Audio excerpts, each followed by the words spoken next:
This recording is by Jim Ruddy. Summa Theologica, Pars Prima, Initial Questions, by Saint Thomas Aquinas, translated by the Fathers of the English Dominican Province. Question 4. The perfection of God. Having considered the divine simplicity, we treat next of God's perfection. Now, because everything insofar as it is perfect is called good, we shall speak first of the divine perfection, secondly of the divine goodness. Concerning the first, there are 3 points of inquiry: whether God is perfect universally, as having in himself the perfections of all things, and whether creatures can be said to be like God. First article, whether God is perfect. Objection 1. It seems that perfection does not belong to God, for we say a thing is perfect if it is completely made, but it does not befit God to be made, therefore he is not perfect. Objection 2. Further, God is the first beginning of things, but the beginnings of things seem to be imperfect, as seed is the beginning of animal and vegetable life. Therefore God is imperfect. Objection 3. Further, as shown above, God's essence is existence. But existence seems most imperfect, since it is most universal and receptive of all modification. Therefore God is imperfect. On the contrary, it is written, "Be you perfect, as also your heavenly Father is perfect." I answer that, as the philosopher relates, some ancient philosophers, namely the Pythagoreans and Leucippus, did not predicate best and most perfect of the first principle. The reason was that the ancient philosophers considered only a material principle. And a material principle is most imperfect, for since matter as such is merely potential, the first material principle must be simply potential, and thus most imperfect. Now God is the first principle, not material, but in the order of efficient cause, which must be most perfect. For just as matter as such is merely potential, an agent as such is in the state of actuality. Hence the first active principle must needs be most actual, and therefore most perfect. For a thing is perfect in proportion to its state of actuality, because we call that perfect which lacks nothing of the mode of its perfection. Reply to Objection 1. As Gregory says, though our lips can only stammer, yet we chant the high things of God. For that which is not made is improperly called perfect. Nevertheless, because created things are then called perfect when from potentiality they are brought into actuality, this word perfect signifies whatever is not wanting in actuality, whether this be by way of perfection or not. Reply to Objection 2. The material principle, which with us is found to be imperfect, cannot be absolutely primal, but must be preceded by something perfect. For seed, though it be the principle of animal life, reproduced through seed, has previous to it the animal or plant from which it came. Because previous to that which is potential must be that which is actual, since a potential being can only be reduced into act by some being already actual. Reply to Objection 3. Existence is the most perfect of all things, for it is compared to all things as that by which they are made actual. For nothing has actuality except so far as it exists. Hence existence is that which actuates all things, even their forms. Therefore it is not compared to other things as the receiver is to the received, but rather as the received to the receiver. Whence, therefore, I speak of the existence of man or horse or anything else. Existence is considered a formal principle and as something received, and not as that which exists. Second article, whether the perfections of all things are in God. Objection 1. It seems that the perfections of all things are not in God, for God is simple, as shown above, whereas the perfections of all things are many and diverse. Therefore the perfections of all things are not in God. Objection 2. Further, opposites cannot coexist. Now the perfections of things are opposed to each other, for each thing is perfected by its specific difference. But the differences by which genera are divided and species constituted are opposed to each other. Therefore, because opposites cannot coexist in the same subject, it seems that the perfections of all things are not in God. Objection 3. Further, a living thing is more perfect than what merely exists, and an intelligent thing than what merely lives. Therefore, life is more perfect than existence, and knowledge than life. But the essence of God is existence itself, therefore he has not the perfections of life and knowledge and other similar perfections. On the contrary, Dionysius says that God in his one existence prepossesses all things. I answer that all created perfections are in God. Hence he is spoken of as universally perfect, because he lacks not, says the commentator, any excellence which may be found in any genus. This may be seen from two considerations. First, because whatever perfection exists in an effect must be found in the effective cause, either in the same formality, if it is a univocal agent, as when man reproduces man, or in a more eminent degree, if it is an equivocal agent. Thus, in the Son is the likeness of whatever is generated by the Son's power.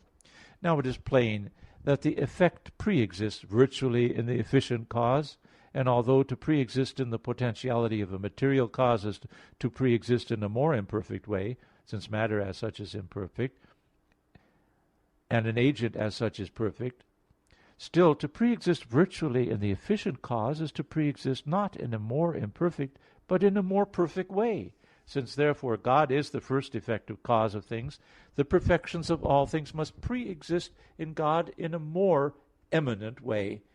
Dionysius implies the same line of argument by saying of God, it is not that he is this and not that, but that he is all as the cause of all.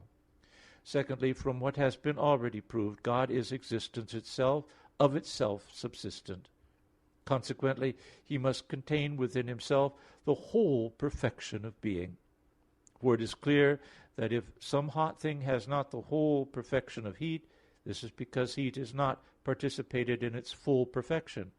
But if this heat were self-subsisting, nothing of the virtue of heat would be wanting to it. Since therefore God is subsisting being itself, nothing of the perfection of being can be wanting to him. Now all created perfections are included in the perfection of being, for things are perfect precisely so far as they have being after some fashion.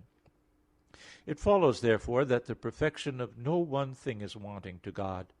This line of argument, too, is implied by Dionysius when he says that God exists not in any single mode, but embraces all being within himself absolutely, without limitation, uniformly. And afterwards he adds that he is the very existence to subsisting things. Reply to Objection 1. Even as the sun, as Dionysius remarks, while remaining one and shining uniformly, contains within itself first and uniformly the substances of sensible things in many and diverse qualities, a fortiori should all things in a kind of natural unity pre-exist in the cause of all things. And thus things diverse and in themselves opposed to each other pre-exist in God as one without injury to his simplicity. This suffices for the reply to the second objection. Reply to Objection 3.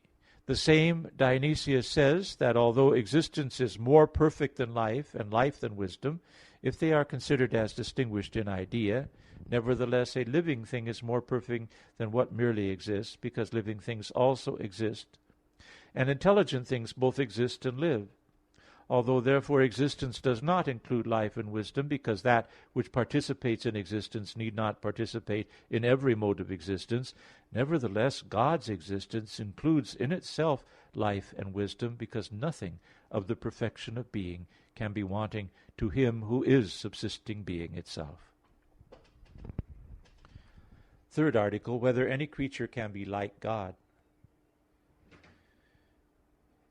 Objection 1. It seems that no creature can be like God, for it is written, there is none among the gods like unto thee, O Lord.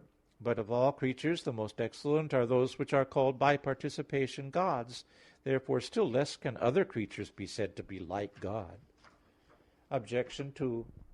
Further, likeness implies comparison, but there can be no comparison between things in a different genus. Therefore neither can there be any likeness.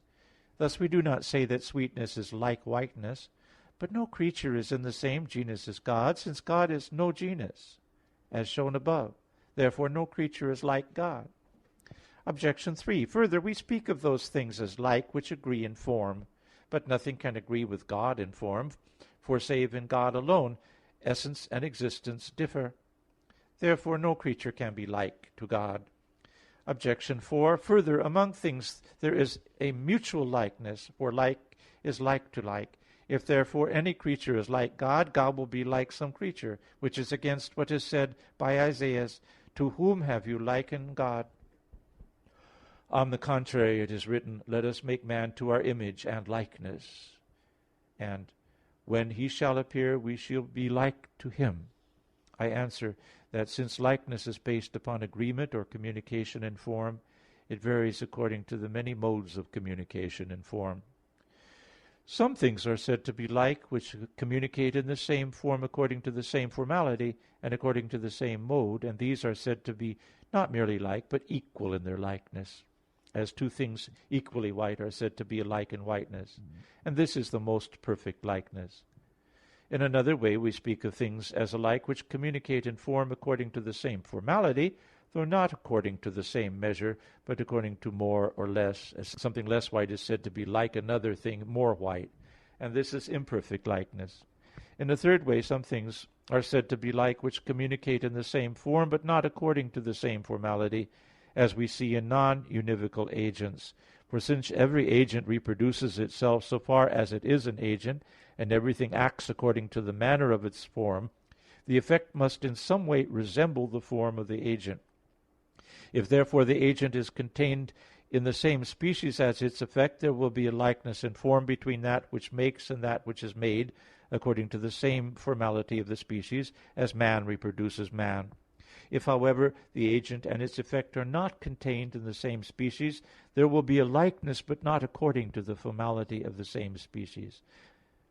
As things generated by the sun's heat may be in some sort spoken of as like the sun, not as though they received the form of the sun in its specific likeness, but in its generic likeness.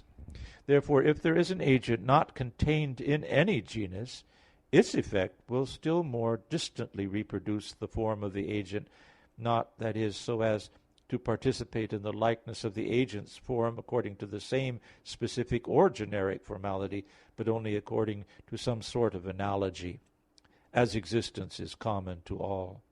In this way, all created things, so far as they are beings, are like God as the first and universal principle of all being. Reply to Objection 1. As Dionysius says, when Holy Writ declares that nothing is like God, it does not mean to deny all likeness to him. For the same things can be like and unlike to God. Like, according as they imitate him, as far as he who is not perfectly imitable can be imitated, unlike according as they fall short of their cause. Not merely in intensity and remission, as that which is less white falls short of that which is more white, but because they are not in agreement specifically or generically. Reply to Objection 2. God is not related to creatures as though belonging to a different genus, but as transcending every genus, and as the principle of all genera. Reply to Objection 3. Likeness of creatures to God is not affirmed on account of agreement in form according to the formality of the same genus or species, but solely according to analogy, inasmuch as God is essential being, whereas other things are merely beings by participation. Reply to Objection 4. Although it may be admitted that creatures are in some sort like God, it must nowise be admitted that God is like creatures, because, as Dionysius says, a mutual likeness may be found between things of the same order, but not between a cause and that which is caused. For we say that a statue is like a man, but not conversely. So also a creature can be spoken of as in some sort like God, but not that God is like a creature. The end of question 4.